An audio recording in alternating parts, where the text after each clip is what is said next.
کیا گیا. اور آگے دو اہم نکات. نرملا دیش پانڈے جو راجیہ سبھا کی ممبر تھی, کانگریس پارٹی کی رکن تھی, جن کی سربراہی میں کمیٹی نے یہ رپورٹ پیش کی. انہوں نے کہا دو سوالات اٹھائے. پہلا سوال ان کا یہ تھا, ایسا شخص اتنا مشکل اور کمپلیکس واقعے میں کیسے ملوث ہو سکتا ہے جو رپورٹ کرتا ہے ریگولرلی سیکیورٹی فورسز کو جو جموں کشمیر میں موجود ہے, کیونکہ وہ ایک ایکس ملیٹنٹ ہے, اس نے ڈکلیئر کر دیا کہ میں اب ملیٹنسی میں نہیں کرنا چاہتا. وہ اتنا اہم اور بڑا واقعہ کس طرح سے پلان کر سکتا ہے. اور دوسرا انہوں نے نقطہ یہ اٹھایا کہ اگر ایک ایسا شخص جس کا رابطہ مسلسل سیکیورٹی فورسز کے ساتھ ہے, کوئی بھی دہشت گرد تنظیم ایسے کسی بھی شخص پر اعتماد کیسے کر سکتی ہے. یہ دوسرا نقطہ انہوں نے اٹھایا اس بات پر. بعد میں انہوں نے یہ کہا, اس رپورٹ میں آگے جا کے دیکھتے ہیں کہ کیا اس بات میں کوئی صداقت ہے کہ محمد نامی شخص جو کہ کشمیر میں موجود تھا اور ماسٹر مائنڈ کہا جاتا تھا جس کو اس اٹیک کا, اور طارق جسے گرفتار کیا گیا, وہ اسپیشل ٹاسک فورس کے لیے کام کرتے تھے. یہ بھی انہوں نے رپورٹ میں کہا کہ بات بار اٹھی اس تمام کیمپین کے دوران کہ شاید یہ لوگ جن کے اوپر نام لگایا گیا کہ یہ ماسٹر مائنڈز تھے, اسپیشل ٹاسک فورس کے لیے پولیس کی کام کرتے تھے. انہوں نے کہا کہ کیا سوال یہ اٹھایا کہ کیا ایسی اس میں حقیقت ہے یا نہیں. اور جو لوگ مرے اس میں ایک حمزہ نامی شخص بھی تھا, اور تھین پولیس نے نومبر 2000 میں انہیں گرفتار کر کے جموں کشمیر پولیس کے حوالے کیا تھا. یہ بھی بڑی اہم بات ہے کہ ان تمام لوگوں کو جموں کشمیر کے پولیس کے حوالے کیا گیا تھا. ان سوالوں کو تینوں کورٹ, اور یہ کہتی ہیں آگے چل کے, کہتے 3 کورٹس میں, یہ سیشن کورٹ, ہائی کورٹ اور سپریم کورٹ میں یہ کیس چلا, اور تینوں کورٹس میں ان سوالات کے کوئی جواب نہ سامنے آئے نہ یہ سوالات پوچھے گئے. یعنی یہ اتنے اہم واقعات, یہ لوگ کون تھے, کہاں سے آئے تھے, کیا ان کو پکڑا گیا تھا کسی دوسرے صوبے سے, کیا انہیں جموں کشمیر پولیس کے حوالے کیا گیا تھا, افضل گرو یہ کون لوگ تھے, کیا کرتے تھے, اس کا کوئی سوال اور کوئی جواب سامنے نہیں آیا. آخر میں اس رپورٹ میں کہا گیا کہ اسپیشل ٹاسک فورس کی بڑی یہ نااہلی ہے کہ اگر ان کی ناک کے نیچے موجود یہ شخص جو ان کو ہفتے میں ایک دفعہ رپورٹ کرتا تھا, افضل گرو نامی شخص, یہ اگر یہ تمام ماسٹر مائنڈ کرنے میں کامیاب ہو گیا تو بڑی نااہلی ہے اس ٹاسک فورس کی. بہرحال یہ سپریم کورٹ میں اور ہائی کورٹ میں یہ بات ثابت ہوئی, اور یہ بات ان کی فائنڈنگز میں کہی گئی کہ جو کنفیشنز, جو اقبالیہ بیانات لیے گئے تھے وہ فورس تھے, ان کو زبردستی لیا گیا تھا, فورج تھے, یعنی ان کو ٹوسٹ کیا گیا تھا, بلینک پیپرز پر دستخط کروائے گئے تھے ان لوگوں سے. وہ بھی اپنی اس رپورٹ میں لکھتی ہیں. یہ بار بار میں کہہ رہا ہوں, نرملا دیش پانڈے راجیہ سبھا کی ممبر تھی, ان کی یہ رپورٹ ہے جو اس میں ہمارے سامنے آئی, جس کا ہم ذکر کر رہے ہیں. تذکرہ 13 جو دسمبر کا اٹیک تھا اس حوالے سے اس میں یہ کہا گیا. اس کے بعد انسانی حقوق کی تنظیم کی جانب سے, اس میں بہت سے لوگ 88 کے قریب لوگ شامل تھے, جن کی جانب سے خط لکھا گیا وزیر اعظم, اس وقت کے وزیر اعظم کو, اور یہ خط 26 نومبر 2004 کو لکھا گیا.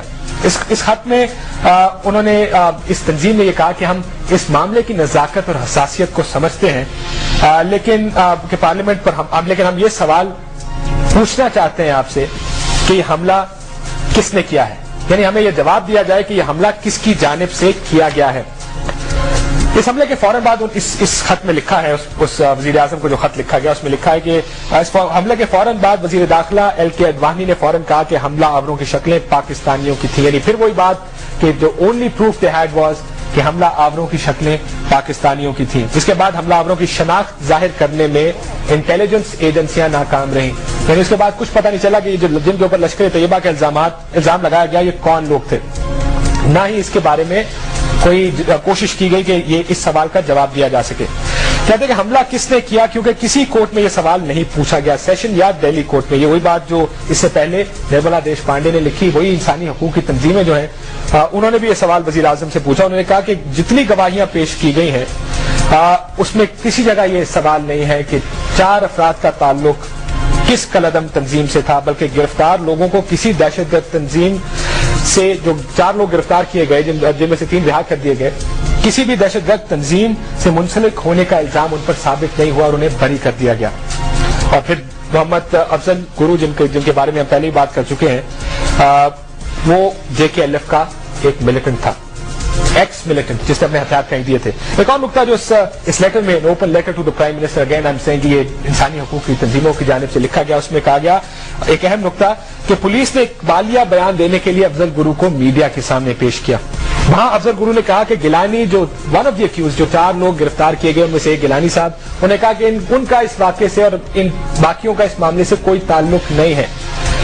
جو اے سی پی اس وقت رجبیر سنگھ موجود تھے وہ انہوں نے افضل گرو پر چیخنا شروع کر دیا اور اسے خاموش رہنے کو کہا اور کہا میڈیا سے کہا کہ اس چیز کو رپورٹ نہ کیے جائے. بہت سے سوالات وہ اٹھائے گئے جو نرملا دیش پانڈے کی جو کمیٹی کی رپورٹ ہے اس میں ہم پہلے ہی بیان کر چکے ہیں. جو ان کی کمیٹی بنائی گئی اس نے چند سوالات اور چند اپنی آبزرویشنز بھی سامنے رکھی.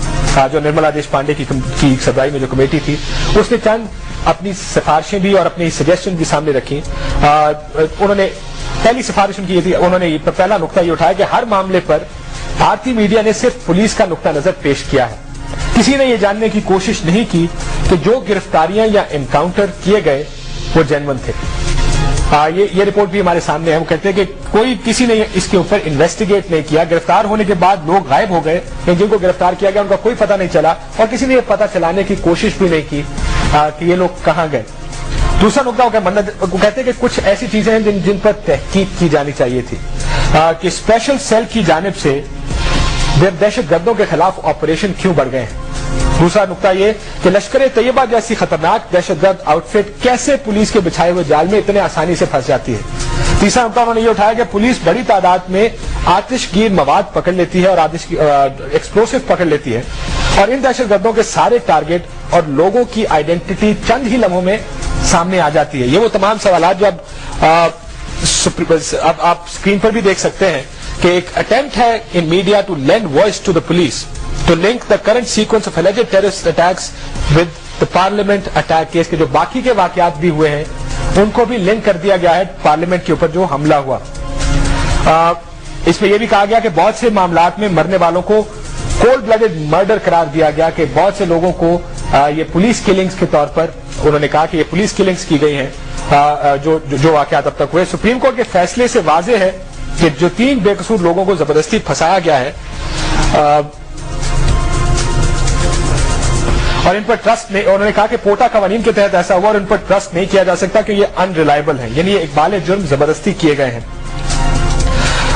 عدالتی تحقیقات کا مطالبہ کیا گیا جس پر ایل کے اڈوانی نے صاف انکار کر دیا. یہ نقطہ اہم ہے کیونکہ ہم اگلے جو کیسز آپ کے سامنے رکھیں گے اس میں بھی بار بار ڈاکیومنٹڈ چیز ہے کہ بھارتیہ جنتا پارٹی کی جانب سے انویسٹیگیٹ کرنے سے انکار کر دیا گیا. انہوں نے کہا کہ جس کی انویسٹیگیشن کی ضرورت نہیں ہے اور انہوں نے بی جے پی نے نہ صرف انویسٹیگیشن سے انکار کیا بلکہ یہ بھی کہا کہ افضل گرو کو جلد از جلد پھانسی دے دینی چاہیے. پارلیمنٹ ہائی کورٹ میں جب یہ کیس چل رہا تھا تو پولیس کے خصوصی سیل پر یہ بھی الزام لگایا گیا کہ انہوں نے فالس اریسٹ میموز جاری کیے ہیں، پیش کیے، غیر قانونی حراست وہاں پہ ہوئی اور خالی کاغذات پر دستخط کرائے گئے. یہ وہ ڈاکیومنٹ ہے، وہ رپورٹ ہے جو انٹرنیٹ پہ موجود ہے. اگر آپ اس کی ویراسٹی اس کو دیکھنا چاہتے ہیں تو آپ اس کو انٹرنیٹ پہ آپ دیکھ سکتے ہیں. نرملا دیش پانڈے کی یہ رپورٹ بار بار اس کا ہم ذکر کر رہے ہیں جس میں الزام لگایا گیا حکومت پر کہ وہ تمام سوالات جن کے جواب ملنے چاہیے تھے وہ جواب ہمیں نہیں مل پائے، جن پر دہشت گرد ہونے کا، لشکر طیبہ کے لوگ ہونے کا الزام لگایا گیا. ان کو بعد میں سپریم کورٹ نے باعزت بری کر دیا 3 لوگوں کو. ایک کو جس کو پھانسی دی گئی اس کے بارے میں بہت سے شکوک و شبہات ہیں. پولیس فورس کے اوپر بہت سے شکوک و شبہات ظاہر کیے گئے اس رپورٹ میں جو کمیٹی کی انکوائری تھی جو دی گئی. میں پہلے بھی آپ کو بول چکا ہوں، اب دوبارہ کہہ رہا ہوں کہ یہ سب انٹرنیٹ پر موجود ہے. اگر آپ دیکھنا چاہیں تو یہ نرملا دیش پانڈے کی رپورٹ، انکوائری کمیٹی کی رپورٹ ان کے نام کے ساتھ انٹرنیٹ پہ موجود ہے جس کو آپ کنسلٹ کر سکتے ہیں اگر آپ کنسلٹ کرنا چاہیں تو. کیونکہ ظاہر ہے کسی بھی واقعے میں کسی بھی الزام لگانے پر ثبوت دینے پڑتے ہیں جو ہم بھارت کو کہہ رہے ہیں. ناظرین ابھی وقت ہوا چھوٹے سے بریک سے واپس آئیں گے تو سمجھوتا ایکسپریس دوسرا بڑا واقعہ جس میں پاکستان پر الزام لگایا گیا. یہ رپورٹ ہم نے آپ کے سامنے رکھ دی. آپ فیصلہ کر لیں کہ ایک ہی وہ میں پاکستان پر الزام بھی لگایا گیا. جج، جوری اور ایگزیکیوشنر حکومت ہندوستان خود تھی. انہوں نے کہا لشکر طیبہ، حکومت پاکستان کوئی انکوائری نہیں، کوئی انویسٹیگیشن نہیں، صرف ایک الزام جو پہلے دن لگایا. اور الزام کی بنیاد کیا تھی؟ الزام کی بنیاد یہ تھی کہ جو لوگ اس واقعے میں ملوث تھے ان کی شکلیں پاکستانیوں جیسی تھی. ایل کے اڈوانی صاحب نے اس وقت کہا تھا، جو کہ وزیر داخلہ تھے اس وقت، ہندوستان کے ہوم منسٹر تھے. بھی ان کا الزام تھا. آگے واپس آئیں گے تو سمجھوتا ایکسپریس پر جو حملہ ہوا 67 مسلمان اس میں پاکستانی